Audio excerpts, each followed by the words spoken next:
Hello friends, मैं सोनिया आपका स्वागत करती हूँ आपके यूट्यूब चैनल में जिसका नाम है ई लर्निंग विद सोनिया। हम कॉन्स्टिट्यूशन पढ़ रहे हैं जिसमें मैंने आपको लास्ट वीडियो में मेकिंग ऑफ कॉन्स्टिट्यूशन पढ़ाया था और उसके रिलेटेड जो फैक्ट हैं जहाँ फिर सोर्स ऑफ इंडियन कॉन्स्टिट्यूशन है वो मैंने आपको पढ़ाए थे।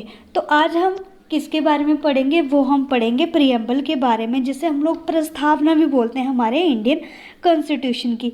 ये जो हमारा इंडियन पॉलिटी का पार्ट है, SSC, CGL, CHSL, CPU, railway exam के लिए या ऑल स्टेट एग्ज़ाम, जो भी स्टेट एग्ज़ाम्स होते हैं उनके लिए क्या है, ये हमारा इंडियन कॉन्स्टिट्यूशन ये है, इम्पोर्टेंट है, इसमें से क्वेश्चन पूछे जाते हैं।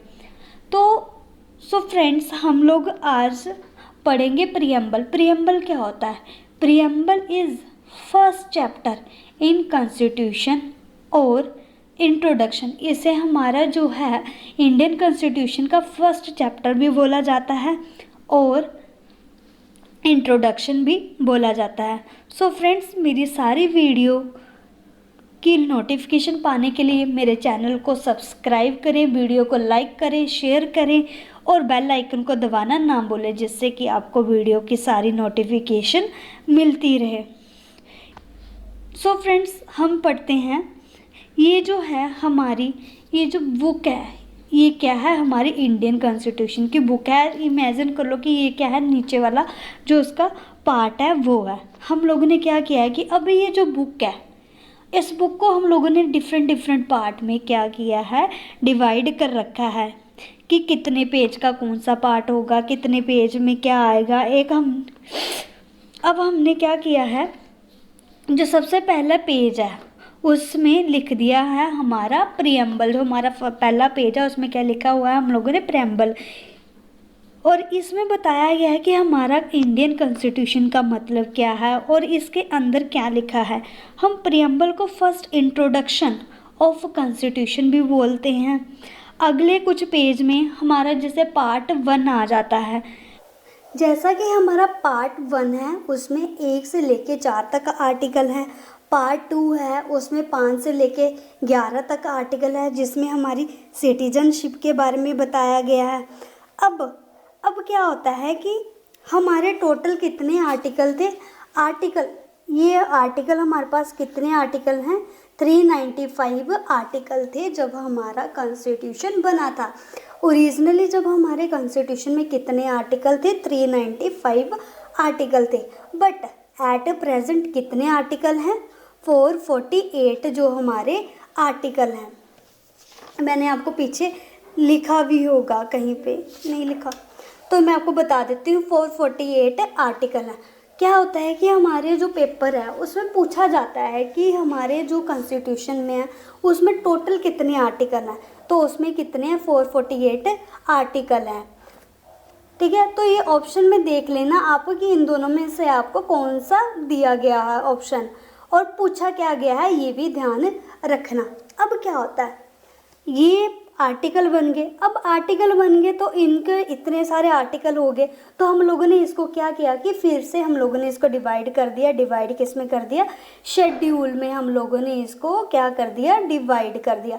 अब हमारे पास पहले कितने शेड्यूल थे? वो थे 8 शेड्यूल थे, लेकिन उसमें बाद में 4 और जोड़े गए, 9वां, 10वां, 11वां, 12वां शेड्यूल इसमें जोड़ा गया है।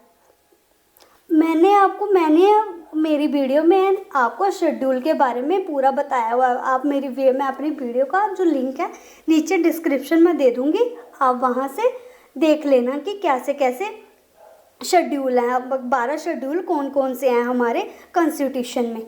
अब आता है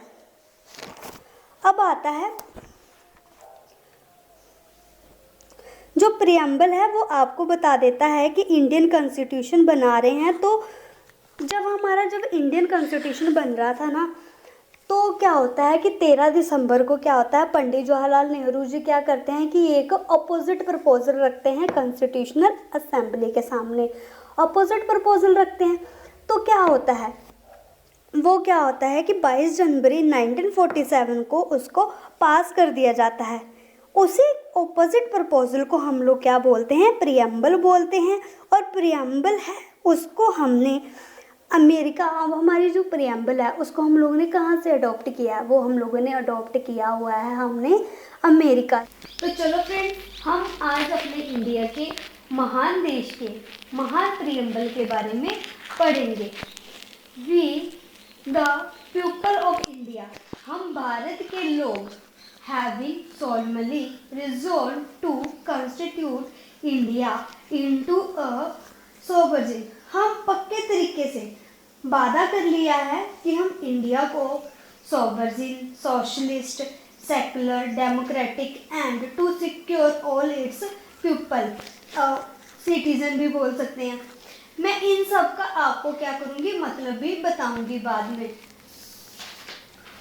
अब आता है जस्टिस। जस्टिस न्याय कि कौन कौन सा सोशल, इकोनॉमिक, पॉलिटिकल जो भी होगा उन सबको न्याय मिलेगा। Liberty, liberty of thought, expression, believe, faith. इसमें क्या होता है कि हमारा अपने विचार रखने की ये हमें वो बोलती है, छूट होती है एक्सप्रेशन की, ठीक है। किसी भी भगवान में हमें आस्था रख सकते हैं। Equality, equality of status of opportunity, हम लोगों को इसमें इक्वल स्टेटस और इक्वल अपॉर्चुनिटी मिलती है। अब आता है fraternity, assuring the dignity of individual and unity of integrating of the nation. Feeling, इसमें क्या होता है कि हमारी फीलिंग ऑफ ब्रदरहुड होती है, सिस्टरहुड होती है। इसमें हम लोगों की क्या होती है, तालमेल की भावना को बना के रखना है।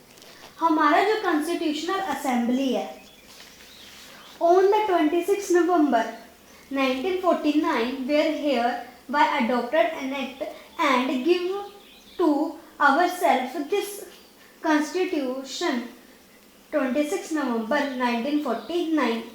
क्या होता है कि हमारा जो कॉन्स्टिट्यूशन होता है वो कब बन जाता है इंडिया का, वो बन जाता है 26 नवंबर 1949 को। जब ये कॉन्स्टिट्यूशन बन जाता है तो इसको लागू कब किया जाता है, 26 जनवरी 1950 को। तो 26 नवंबर 1949 को, 26 नवंबर को हम लोग कॉन्स्टिट्यूशन डे भी बोलते हैं और लॉ डे भी बोलते हैं। अब मैं आपको मतलब बताती हूँ, ये जो मैंने वर्ड लिखे थे। सोवरजिन, सोवरजिन कि हमारे देश कंप्लीटली क्या है, आज़ाद है, जिसमें हम लोग अपने इंटरनल जो भी फैसले होते हैं या फॉरेन जो भी हम लोग बाहर के कंट्री को लेके जो भी फैसले लेते हैं हमारे फॉरेन अफेयर के लिए, वो सब हम लोग खुद सॉल्व कर सकते हैं। उसमें किसी भी और कंट्री का कोई भी दखल नहीं होगी। हम क्या हैं, कंप्लीटली आज़ाद हैं अपने फैसले लेने के लिए। अब आता है सोशलिस्ट। सोशलिस्ट का मतलब होता है कि हमारा देश जनता की भलाई के लिए काम करता है। यहाँ पे क्या होता है, सोशलिस्ट में क्या होता है कि किसी राजा का राज नहीं होता, वो अपने मतलब कि घर की कई राजा क्या करता है कि अपनी तिजोरी भरता रहता है उनसे ले लेके। तो क्या करता है कि इसमें ये क्या करेगा, अपनी तिजोरी में पैसे नहीं डाल सकते। इस प्रियम्बल के सोशलिस्ट के जो मीन्स है वो क्या करेगा, जो पैसे होंगे किस पे लगाएगा, वो जनता की भलाई के लिए लगाएगा। सेकुलर, सेकुलर क्या होता है, सेकुलर मीन्स क्या होता है कि हमारा जो देश है किसी भी रिलीजन को या किसी और धर्म को क्या करता है, फेवर नहीं करता। उसमें क्या होता है कि हम लोग अपने, जैसे हमारा इंडिया है उसमें बहुत सारे रिलीजन रहते हैं, हम लोग इसको हिंदू राष्ट्र नहीं बोल सकते। क्यों नहीं बोल सकते, क्योंकि इसमें बहुत सारे रिलीजन रहते हैं, हिंदू, मुस्लिम, सिख, ईसाई। तो इसलिए हमारी जो इंडिया वो क्या है, सेकुलर स्टेट है, जिसमें हम लोग सब मिलजुल के रहेंगे। हम लोग इसको हिंदू राष्ट्र नहीं बोल सकते। जैसे कि आपको पता है ये पाकिस्तान है, पाकिस्तान क्या है, एक मुसलमान कंट्री है, तो उसको हम लोग इस्लामिक नेशन बोलते हैं। बट हमारे जो इंडिया है उसको हम लोग हिंदू नेशन नहीं बोल सकते। अब आता है हमारे पास डेमोक्रेटिक। डेमोक्रेटिक क्या होता है, इसका मतलब होता है कि हम हमेशा जनता के हाथ में जो फैसला रहेगा, जैसे कि हम लोगों के डेमोक्रेटिक, हम अपने फैसले क्या कर सकते हैं, अपने तरीके से ले सकते हैं। हम लोग आज़ाद हैं अपने फैसले लेने के लिए। जैसे कि गवर्नमेंट बनाई जाती है, जब गवर्नमेंट के इलेक्शन होते हैं तो हम लोग क्या करते हैं, अपनी मर्जी से वोट देते हैं ना। क्यों देते हैं? क्योंकि हमारा जो देश है वो क्या है, डेमोक्रेटिक है। रिपब्लिक क्या होता है? रिपब्लिक होता है जो हमारा देश का हेड होता है, वो अभी कौन है, हमारे प्रेसिडेंट है। तो उनको कौन इलेक्ट करेगा? वो हम लोग इलेक्ट करेंगे, चाहे हम डायरेक्ट तरीके से करें चाहे इनडायरेक्ट तरीके से करें। स्टार्टिंग में क्या था कि हमारा जो कॉन्स्टिट्यूशन था ना, उसमें सोशलिस्ट, सेकुलर और इंटीग्रिटी ये वर्ड नहीं थे। तो क्या हुआ, 42nd अमेंडमेंट 1976 होती है, जिसमें हम लोग क्या कर सकते हैं, जिसमें हम लोगों ने सोशलिस्ट, सेकुलर, इंटीग्रिटी वर्ड को क्या किया था, ऐड किया गया था। ये हमारे कॉन्स्टिट्यूशन में पहले नहीं थे। और हमारे प्रियम्बल में सिर्फ एक ही बार क्या हुई है, अमेंडमेंट हुई है। ये पूछा जाता है पेपर में कि हमारे जो प्रियम्बल है कितनी बार अमेंड हुआ है, तो कितनी बार हुआ, एक ही बार ही हुआ। कब हुआ था? 42nd अमेंडमेंट 1976 को क्या हुआ था, हमारा कॉन्स्टिट्यूशन ये प्रियम्बल को क्या किया गया था, अमेंड किया गया था। सो फ्रेंड्स, मैंने आज आपको समझा दिया है। आई होप आपको समझ आया होगा।